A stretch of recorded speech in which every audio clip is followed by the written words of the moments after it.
systems of how there's a transference of energy states to another. And this is all backed by quantum physics. So if I can't scholarly prove it, nobody really proved that we really been to the moon. I know, they give you the NASA stuff, but the word NASA in Hebrew means to deceive. Did you know that? Yeah. Yeah. Literally, the word NASA literally translated in Hebrew. So I'm gonna believe some scientific observational space, whatever you will call it. I'm trying to conceptualize it in a different way. I'm gonna believe them and them telling me what science is when their name literally means to deceive. Why would I do that? As a spiritual being, someone taught by the master teachers, why would I believe what they say? I'm gonna go into the research and see what the ancestors said. And I don't see anything saying that these things are actually physical.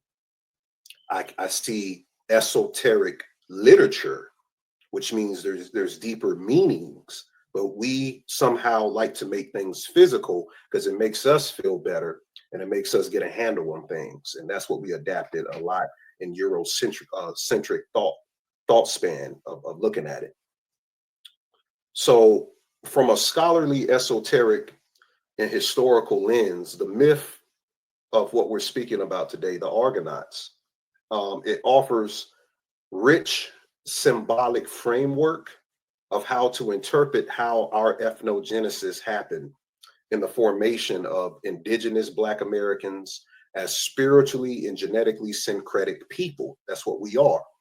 In Greek myth, Jason is supposed to gather an elite band of heroes. So he gets the best of heroes, each with unique powers, each with unique lineages.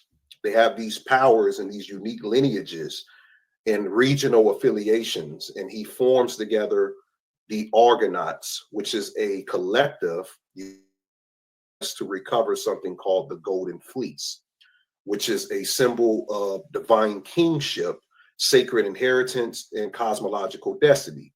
So similarly, the formation of the Black American identity here, particularly among those indigenous heritage, can be read as a mytho-historical convergence of desperate lineages that's forged under the pressures of colonial displacement, enslavement, and resistance. So this process mirrors what Bobby was describing from the Hermetic text of Imhotep and Thoth. It's called the Corpus Hermeticum, if anyone wants to get the book. It says in one verse, a great crater spelled Krater, means mixing bowl of souls, will be poured out in the West, forming a people who, through their suffering and initiation, will carry echoes of divine ancestors who once built Kemet and other ancient civilizations. This crater, in context, is not merely a philosophical vessel, but it's a metaphysical forge that I'm interpreting here. It's a symbolic container where diverse souls, diverse cultures, and bloodlines are refined into one singular alchemical being. And this aligns with the ideal that Black Americans, particularly those whose DNA spans from different continents in here indigenous to the Americans, Semitic, and some European strains, were not randomly mixed, but spiritually selected.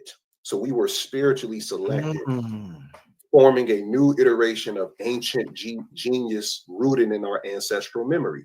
So the Argonauts, like this modern ethnogenic identity, the Argonauts represent a metaphysical cohort, not a nation formed by geography, but by destiny, called together to confront a larger oppressive structure, sort of like in the story, we'll talk about Talos and Peleus, the king that Jason is trying to steal the throne from, that guards the last power. So like I said earlier, Jason is the Atmakarka, which is the soul principle. I'll talk about what the Vedic astrological themes is a little bit later. Each Argonaut is a planetary or spiritual function mirroring multifaceted natures of the Black American experience. We're warriors, we're healers, we're musically inclined, we're priests and priestesses, we're rebels, and most importantly, we're builders. We built the country. So the Argo ship becomes a symbol for the Merkaba, or the spiritual vehicle, a body, politic, and soul craft constructed to carry a collective consciousness across the astral and historical sea of oppression. So we're setting forth in America. We were put here to find the golden fleece. Now, the golden fleece does pertains to genetics, and the pineal gland is something spiritual within us to access portions of the pineal gland that needs to be activated to bring this realm into a higher tier of consciousness. Then it becomes symbolic to the reclamation of sovereignty, ancestral memory, spiritual technology, and divine identity that was systematically suppressed. So as the Hermetic text implies, those who formed in the West through forced exile, hybridization, and resistance may be the ones predestined to restore the balance once held by ancient civilizations. So in this light, the indigenous Black Americans is not a byproduct of trauma alone, but we're a living synthesis of sacred gnosis and heroic potential that's echoed in myth and encoded in our blood and ordained by prophecy. So speaking of these light crafts and ships, I was doing a lecture on my Patreon.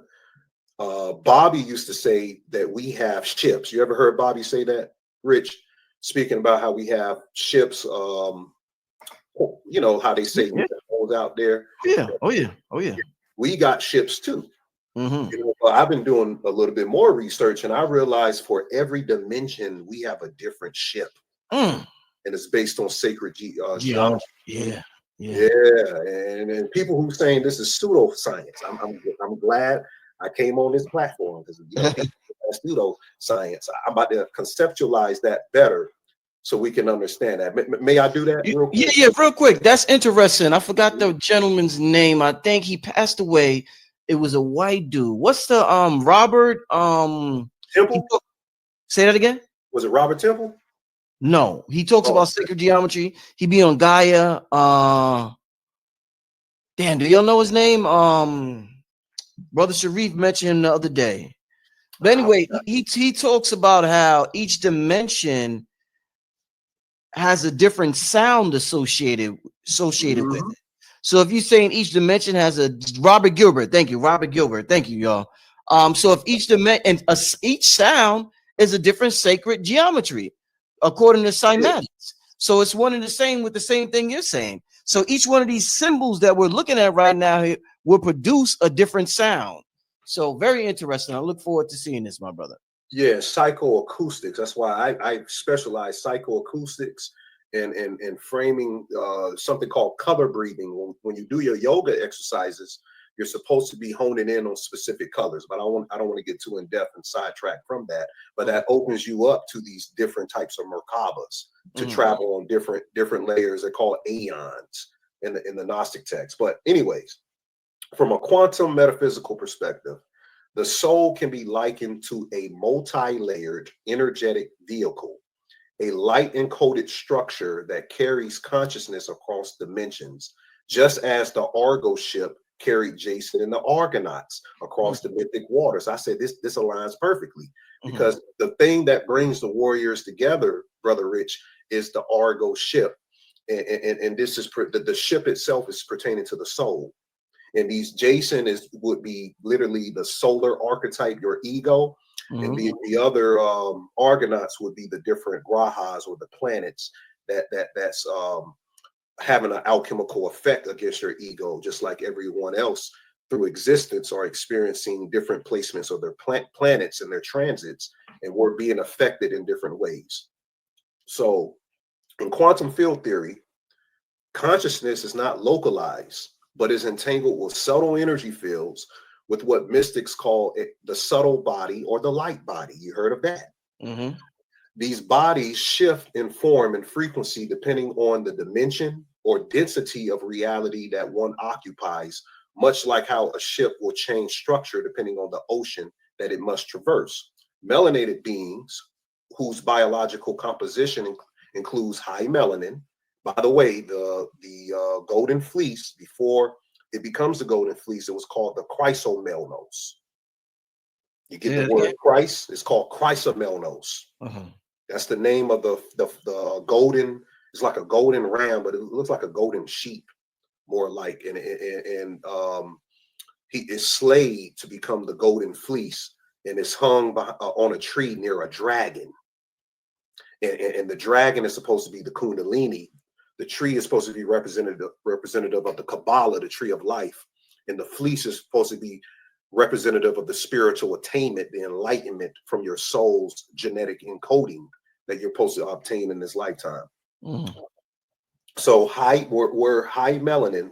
That means we have conductivity through our neuromelanin that may possess a more sensitive interface with these fields, which allows adaptive frequency responsive Merkavas that can shift across our dream planes, in the astral realm, or even higher ancestral dimensions. So it's not pseudoscience, but it's talking about a convergence of biophysics and esoteric tradition. The Argo in this reading is a metaphor for the soul's light craft, encoded with ancestral memory, geomagnetic intelligence, and quantum navigational potential. So it's not a literal boat, but it's a vessel of initiated consciousness, a spiritual technology that's fine-tuned by the quality of the soul energy of the person and how the person can obtain dimensional awareness. Now, I want to preference this because this is going to take us a little bit left. But if you will allow me, I will give scholarship on how these ships I'm speaking of, especially, and I'm gonna blow a few minds with this. When we sexually perform ancient tantric rites, the sexual radiation of male and female souls interpolating during the time of sex is reenacting the original carriers of the souls. So that came down into this 3D reality before we even became human. So what I'm saying is, when you look in the skies and you see UAPs, UFOs, whatever you want to call them today, light crafts, Merkavas, when you see these things in the sky, which I've seen many in my lifetime, you could be looking at someone who's performing. It could be somebody that's knowledgeable to perform these ancient tantric rites, which I will give you what the rites are in a minute. And sexually, when some people have sex, they're emitting this radiation in another dimension, because before we were male and female, our souls used to be androgynous, and sex is the reenactment of melding our souls back together. And when they were together, we were a light craft that came down here before we were split and was bound to Earth. Very advanced stuff now. I know that this is some wow. I love this type of shit. Oh my God. Y'all hear this? Y'all here for this tonight? Oh, I'm loving this. Keep going. Wow. Oh, I live for this type of shit. Go ahead, brother. Okay, so when I'm speaking about the male and the female archetypes, we got to look into Jason and Medea. Jason and Medea is the whole story, is representative of that male and that female. And Jason and Medea's love quest during this whole venture to get the golden fleece is quintessential to the alchemy of what we're going through, because half of our soul is called the solar soul, Puruja, and half of our soul is called Prakriti, the lunar soul. So we're trying to combine the solar soul, the male aspect, with the lunar soul and converge it back into the original God. And I'm not speaking about the biblical creator. I'm speaking about the God that in Gnostic cosmology that created Sophia. It's called the monad, the one, because the biblical God created the physical plane from how we understand in Gnosticism. So we're gonna go deep with it tonight. So let me give you an in-depth pre-description before the lecture of saying if someone's contemplating how a male and a female soul conversion can make a UFO in the sky, I'm gonna give an academic breakdown. Oh man. Let me give the academics to that so people don't call me crazy. All right. Yeah, let's go. To ground this in a more academic, rigorous framework, one can approach understanding the phenomenon, what I'm saying, comparative religion, metaphysical anthropology, quantum consciousness theory, and plasma physics. So these are the areas where we can look into. So across numerous esoteric traditions, particularly the tantric Shivaism, Gnostic cosmology, and Egyptian Hermeticism, there exists a concept of the original androgynous soul, a primordial being in which the masculine and feminine principles were integrated within a single bioplasmic etherical form. So we weren't split. The thing that split us was the creator God of the physical, Yaldabaoth, Yahweh. All of the they get into Yahweh and everything. And there is a positive side. Yahweh can be reflective of your higher self. When you look at it, a solar aspect of your higher self. But in general terms, in the cosmology, Yahweh literally would be the rendition of what Christians would call the devil. And I know I might scare some people saying that, or confuse people saying that. But if you look into Gnostic cosmology, the God that says he's jealous, he's only jealous because there's upper aeons up higher than him, and there's other gods. One of the gods is his mother called Sophia, and she has a mother called Barbello, which is the original whore that we get the word Babylon from. And then you have Dynamis and these other characters I don't need to get into right now. So bioplasmic etherical form, that's what we were before we were split into two and became male and female. This androgynous being was often described not only as spiritual, but as a luminous, mobile, functioning as a subtle energy vehicle capable of traversing planes of existence. And then let me give you some scholarship. There's a book by Dr. John Mumford, Ecstasy Through Tantra. I want all of you guys to get Dr. John Mumford, Ecstasy Through Tantra. In the book, he's going to say, I can't remember what page number, but he says that there's three forms of sex: recreational sex, procreational sex, and he names his new one. It's called meta sex. You ever heard of this before, Rich? No. Meta sex, he says that there is a way to, when you do the correct breathing, these tantric exercises, when you're having sex, it's kind of like what Bobby used to send the energy down to get an orgasm. I mean, before he ejaculates, instead of releasing the spermatozoa, he's supposed to keep it in, and the female is supposed to be doing these breath exercises to help him get to the orgasmic level.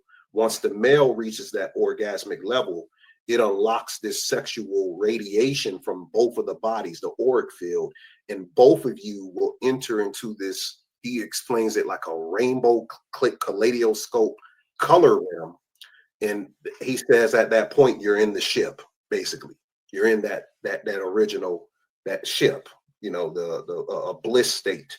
The bliss state is where the Merkaba ship is, if you can get to the bliss state. So get a little bit off from that. So in tantric ritual, in the Kala and Kashmir Shaivite lineages, so I'm giving you where it comes from, the practice of Maithuna, Maithuna, called the sacred sexual union, is understood not merely as erotic mysticism, but as a ritual of the original cosmic polarity to return back to unity. When performed correctly, there becomes a precise psycho-spiritual alignment. This union produces scalar field, toroidal plasma flow, and localized alterations in consciousness in electromagnetic structures. That's what Dr. John Mumford was saying with the kaleidoscope of colors. The physiological and energetic effects of such tantric rites have been indirectly observed in biomedical and neurotheological studies, which record heightened gamma wave states, biophotonic emission, and coherence between heart and brain rhythms during altered states of consciousness, meditation, and tantric practice. This comes from a book, or these authors, Rubik, 2002, Persinger, 2010, and McTaggart, 2007.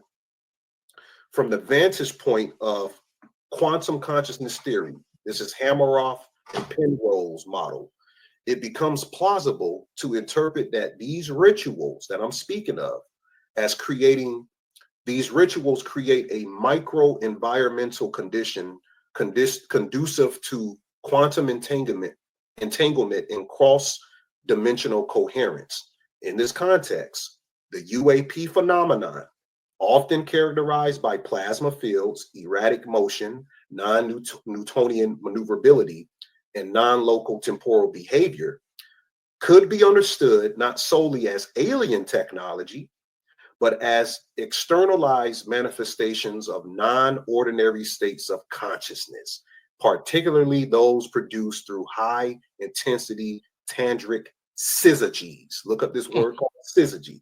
So I just gave the evidence. So these, it says, what is this? It says non-local temporal behavior as externalized. So these non-ordinary states of consciousness becomes externalized manifestations.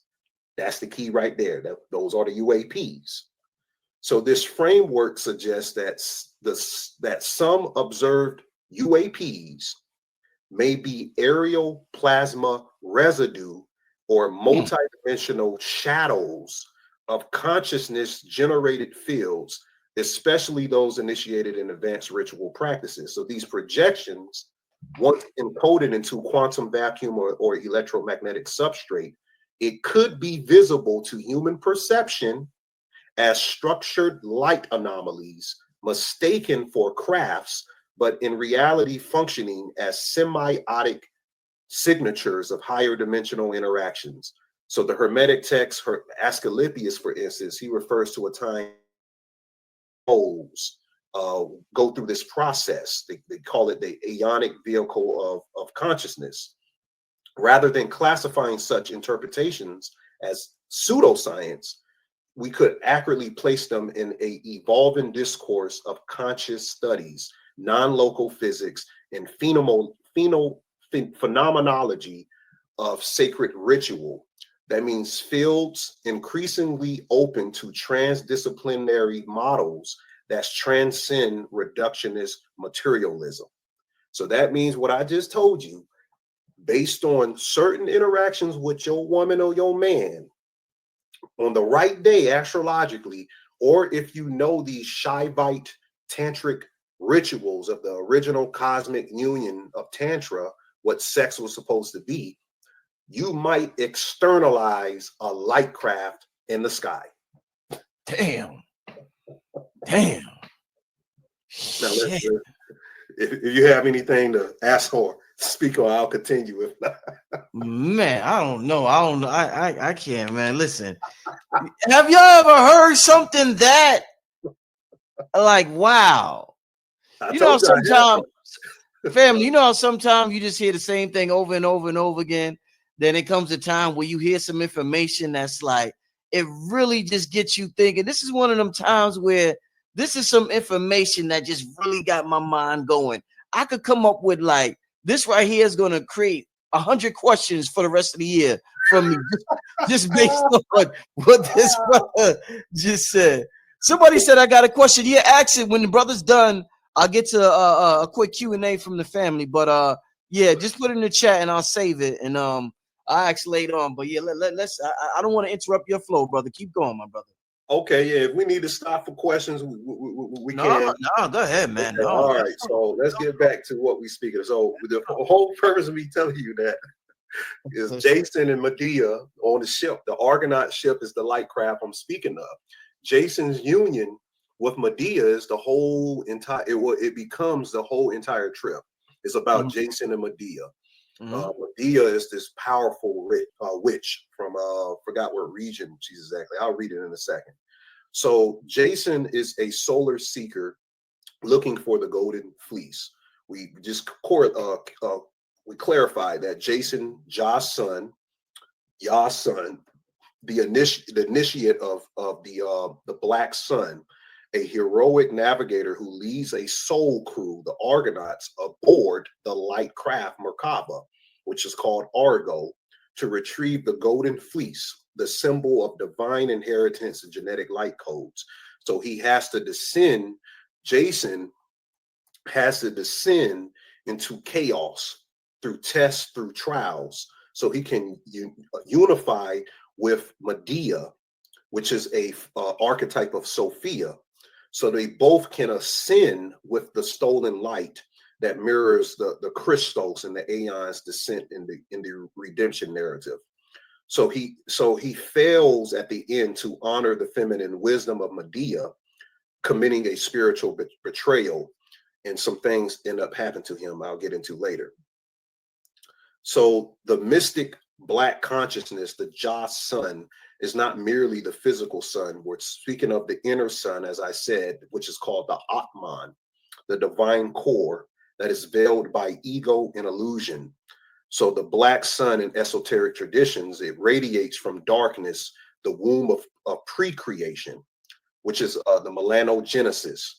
It's the symbol of our ancestors' solar power that's encoded in our melanin, seen as a biological receiver of cosmic light, seen as hidden within, shining through those who have been spiritually compressed by oppressive systems. So this is the hidden Sirius aspect, the star within the star.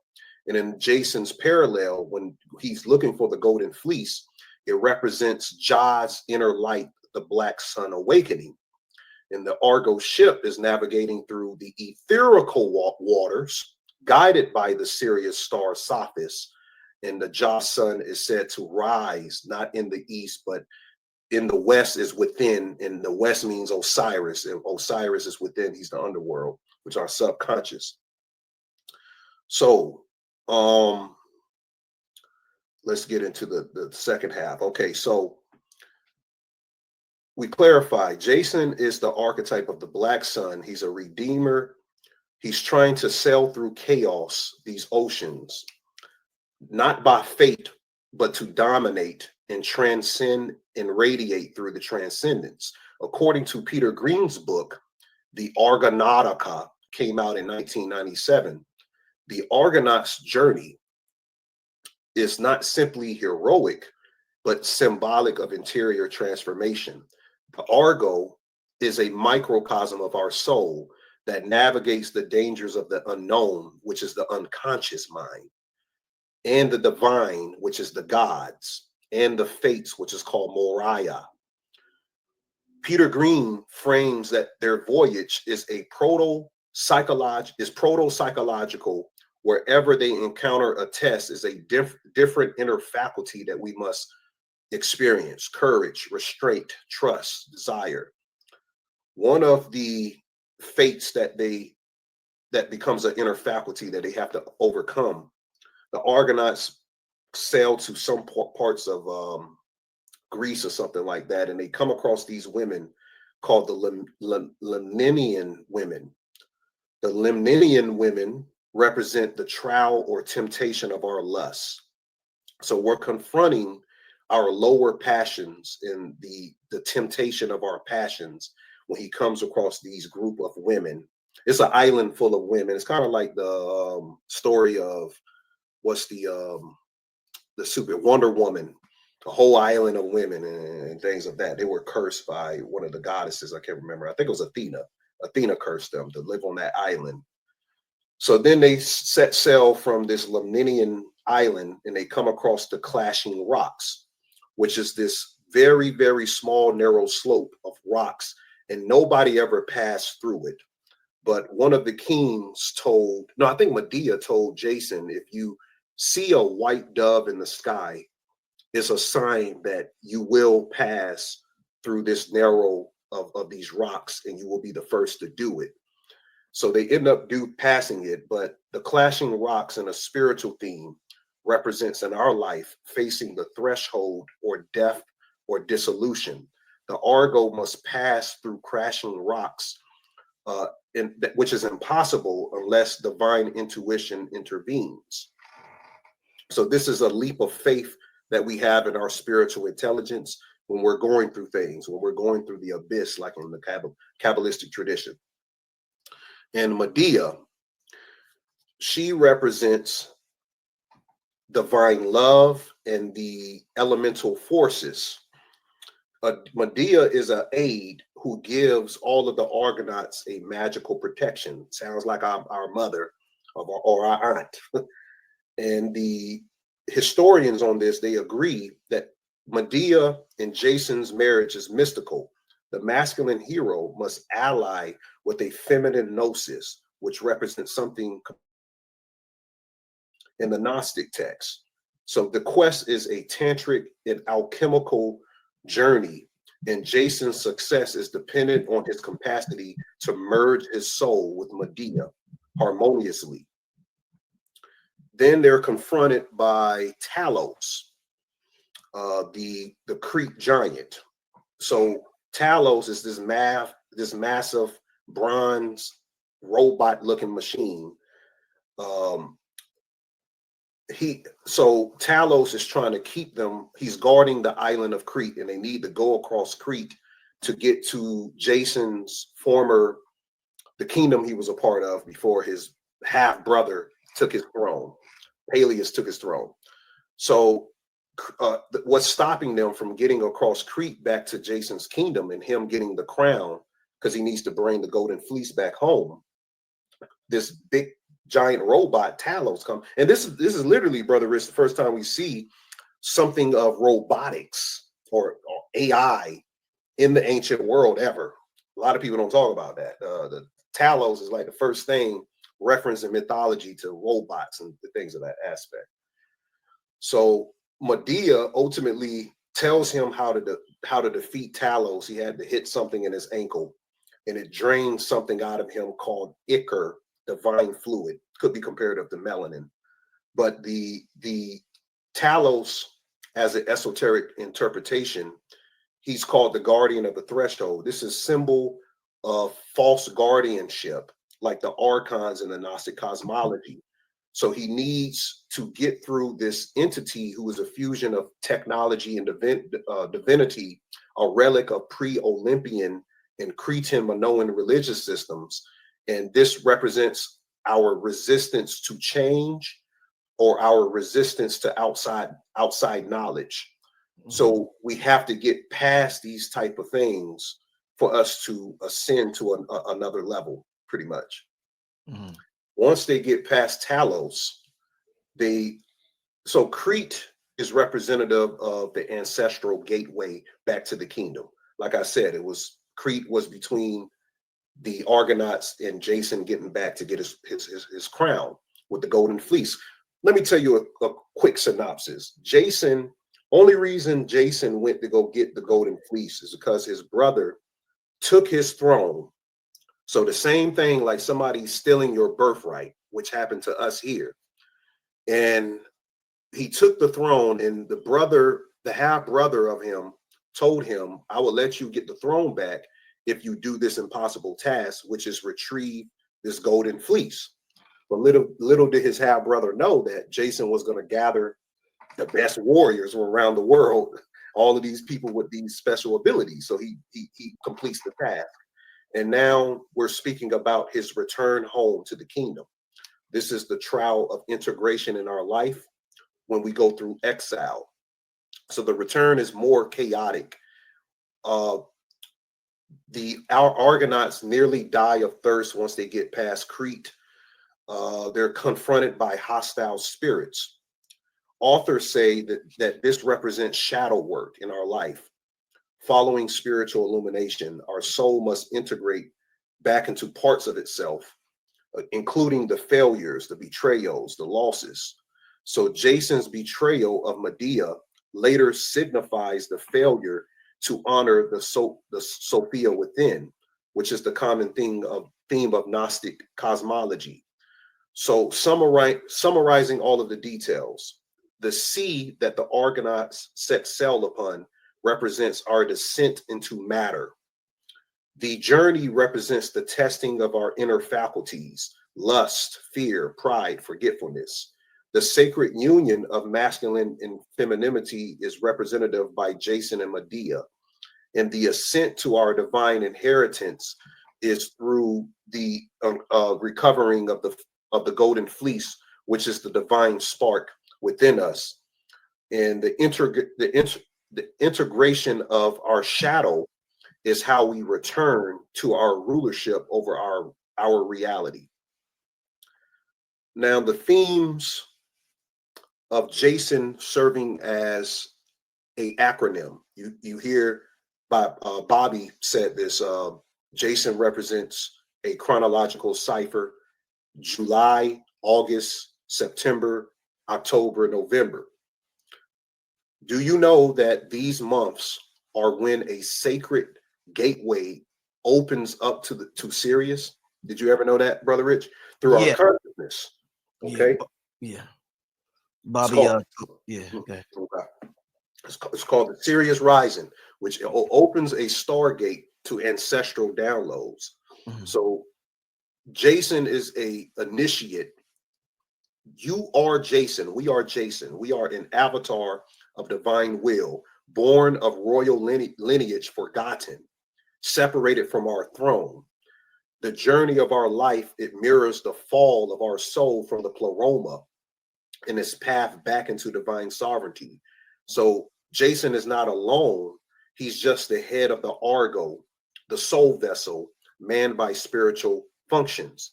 Jason in astrology represents something called the Atma Karaka, the soul planet in Vedic astrology, in Yotish astrology. The Atma Karaka is the planet holding the highest degree in any sign in the natal chart. It represents the soul's mission, the challenges it faced, and the lessons of self-realization.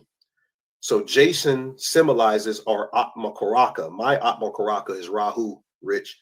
Rahu is the North Node, represents the head of the serpent. It can represent illusions. So I have to watch illusions through people and instances of my life, but it also means that I'm here to shatter illusions in the teachings of what I give. So there's a polarity in that. So Jason as the Atma Karaka in understanding is the soul hero moving through various dasha periods and karmic gateways. His journey is externalized, expressing the soul moving through the Navamsha chart, the D9 chart in your astrological charts, refining the spiritual purpose. The Argo, the ship within itself, is a divine construct, the Merkava, the soul that the vehicle of the soul that allows us to access higher dimensional consciousness and lower dimensional consciousness, because you got these people out here that's low in mind. But so basically the Argo is the vessel of our soul, analogous to the Navamsa in our chart, which represents the inner life, the spiritual vows, and our dharmic destiny. Each Argonaut represents a planetary force or sub-Karaka, a soul fragment that accompanies Jason as the Atma Karaka. So the trials at sea reflect the soul moving through karmic waters, which is your Navamsa Rashi, which means specific planetary influences.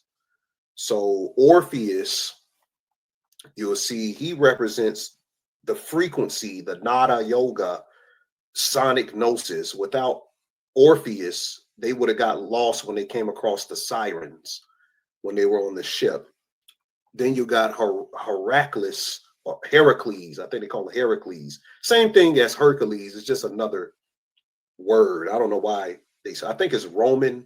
Heracles is Roman and Hercules is Greek or something like that. But Hercules represents Mars, the fire trial, the brute force on the ship, sublimated through ritual. Medea represents Shakti.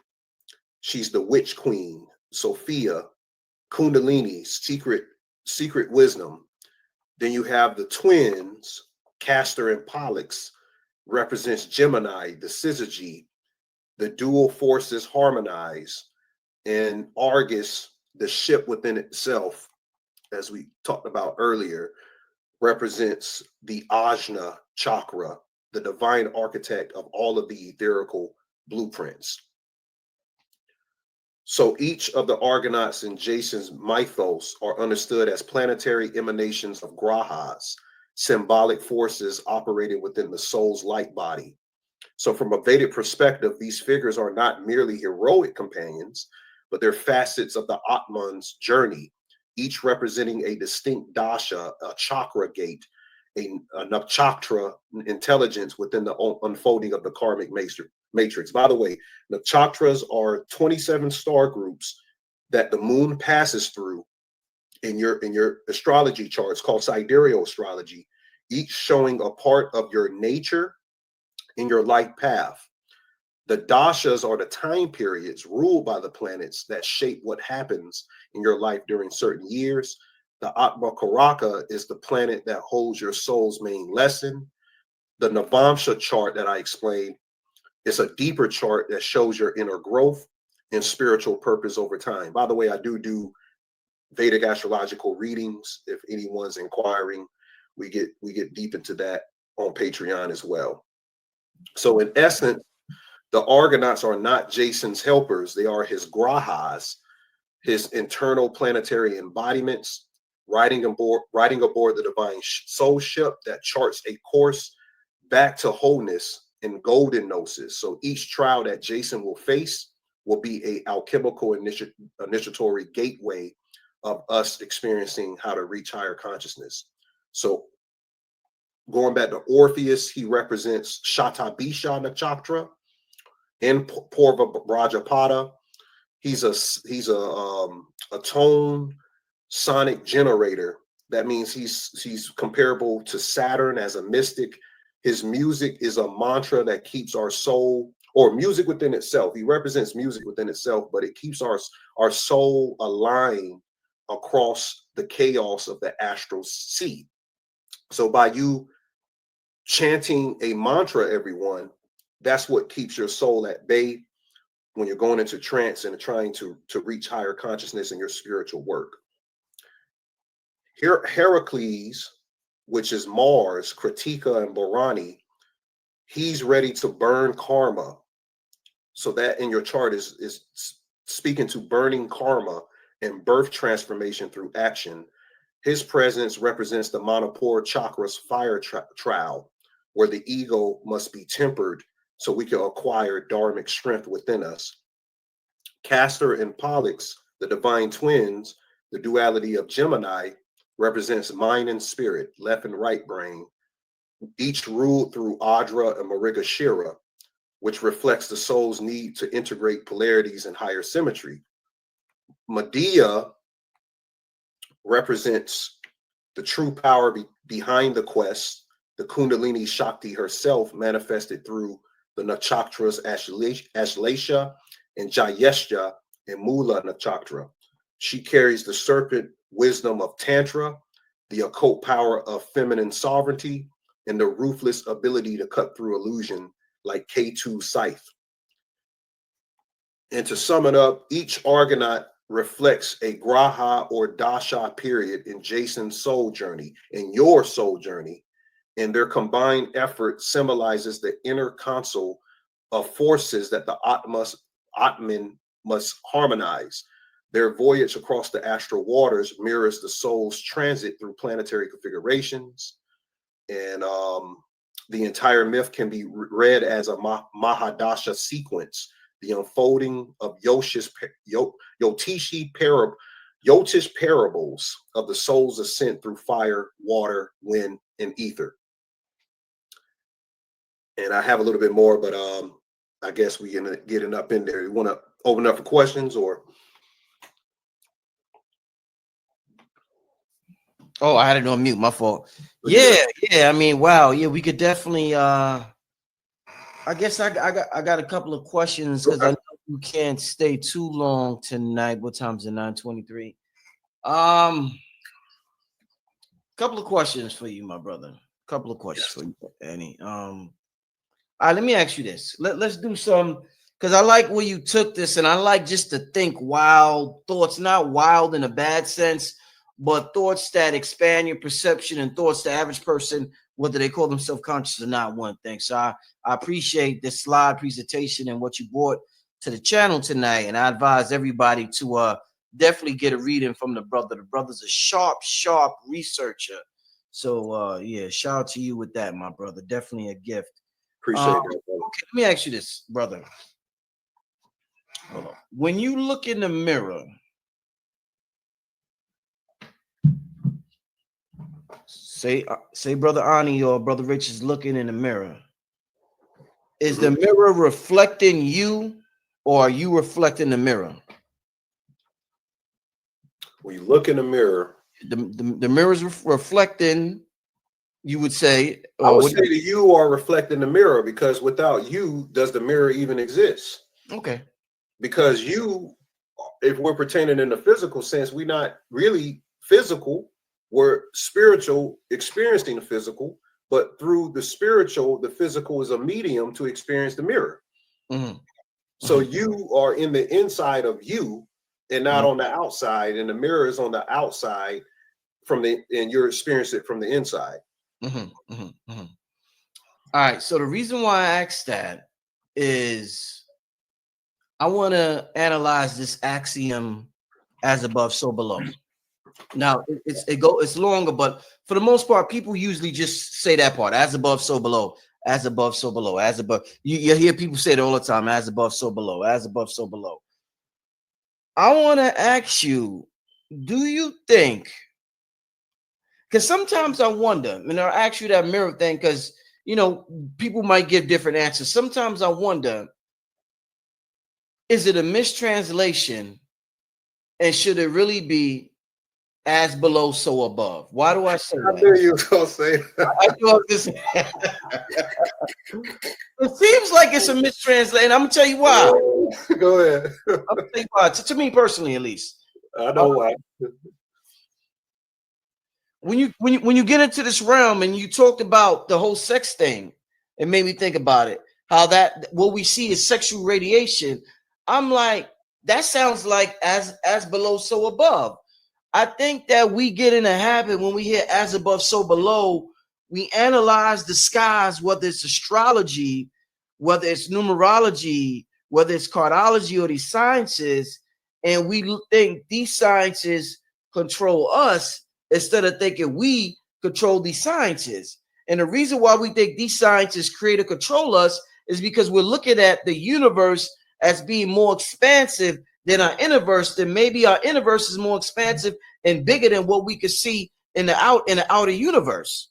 So I'm looking at it like, well, people will say, well, these are the facts, brother. You're a Virgo, so you do this, you do that, you do this, you do that. And I'm like, yeah, astrology and all of these sciences may just be that we are meant to override. Just like being a black man born in America, white supremacy is a fact, it's real, but I'm greater than it. But it was a program, a default program that I was born into and that I was meant to show my godhood against. So maybe just like white supremacy, I'm meant to show my godhood and show them that that's really not superior to who I am. Maybe that's what astrology, numerology, and all the sciences is as well. I'm meant to show that my godhood is greater than the sciences. And if that's the case, then it's as above, so below. What's your thoughts on that thought process, my brother? All right now. So that's a lot. That was a whole lot now. So let's deal with the as below or above aspect. So I completely concur. I think we get into these cliches. That's what we're speaking of, cliches. Because I used to hate the word energy.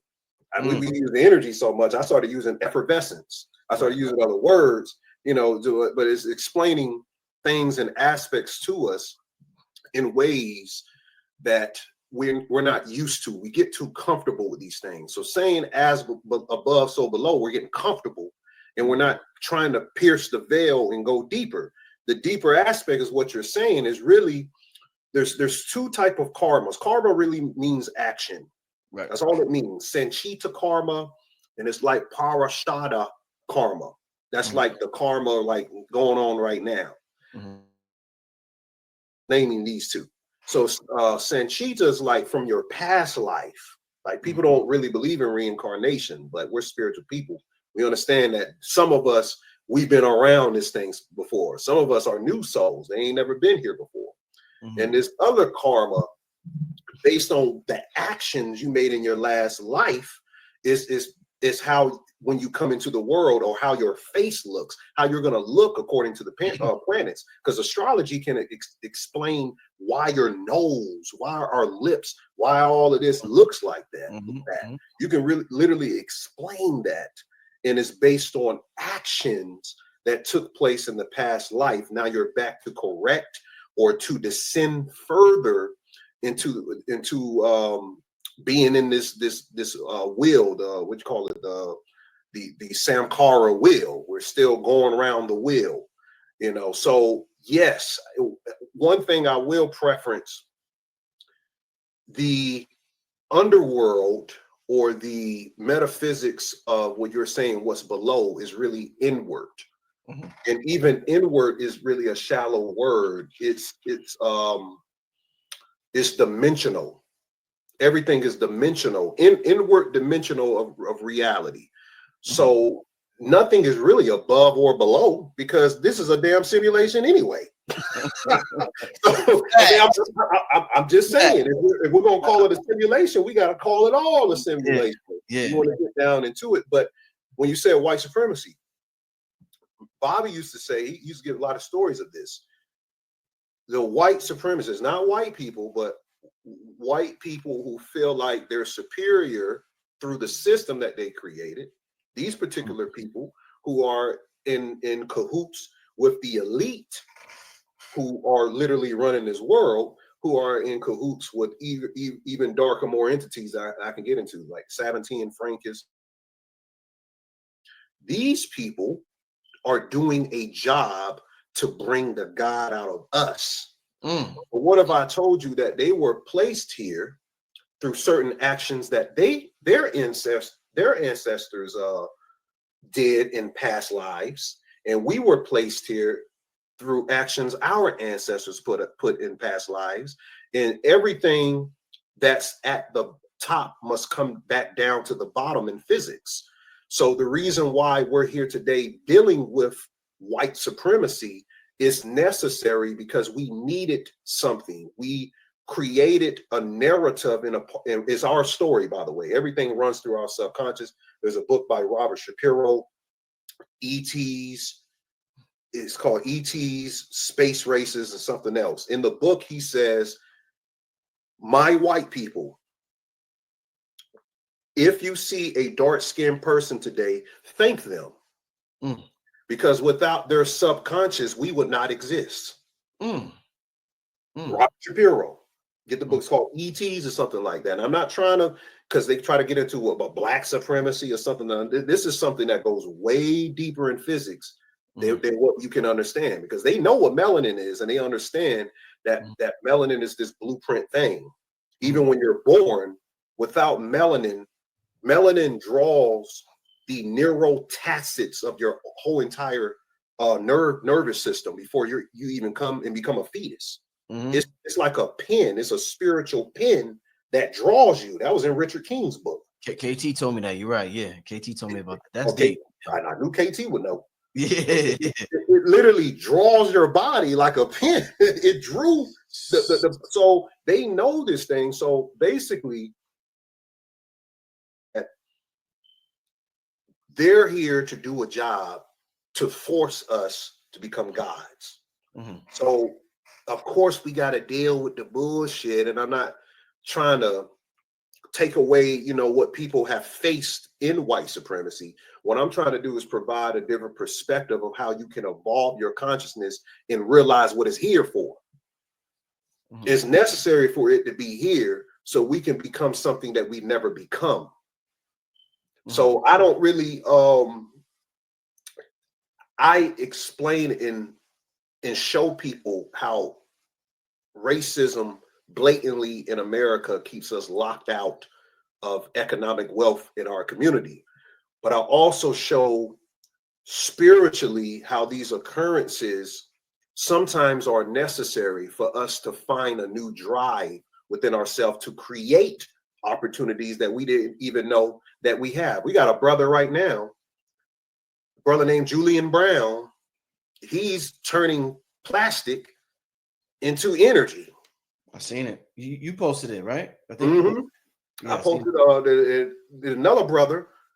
This brother just created a plasma plasma. weapon. Yeah.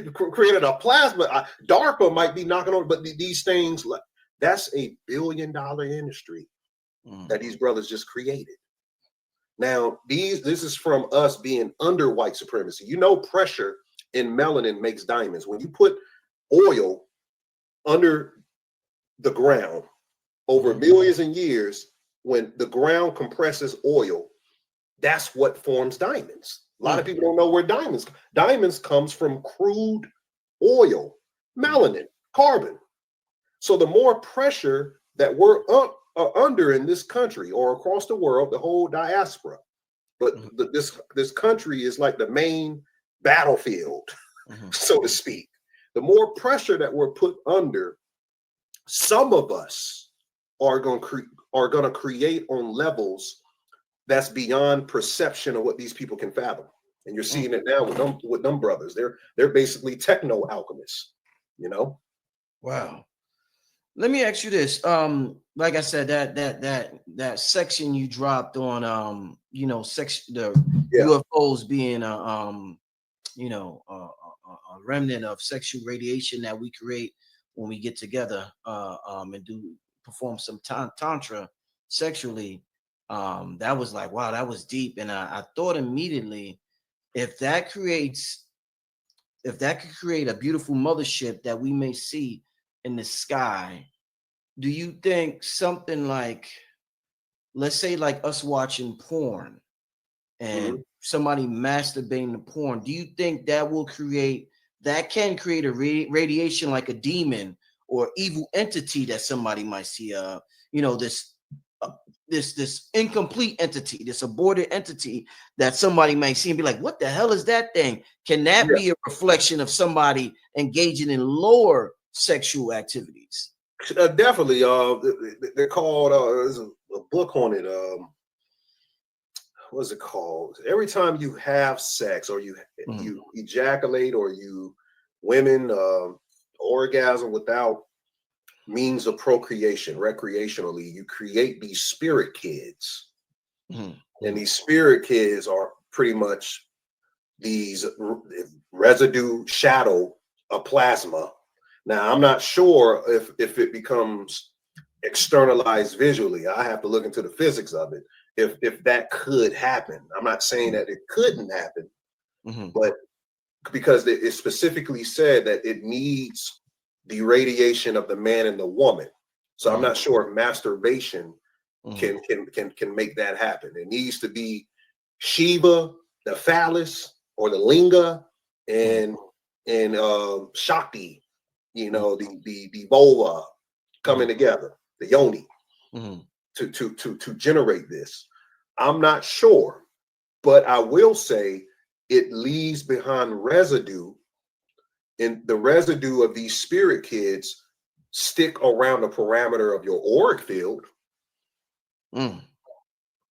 So people who ejaculate multiple times a day, you're generating too much of this shadow residue of non-procreational energy, and it's affecting the karma around you. Because Venus, Shukra Venus regulates all of that pretty much.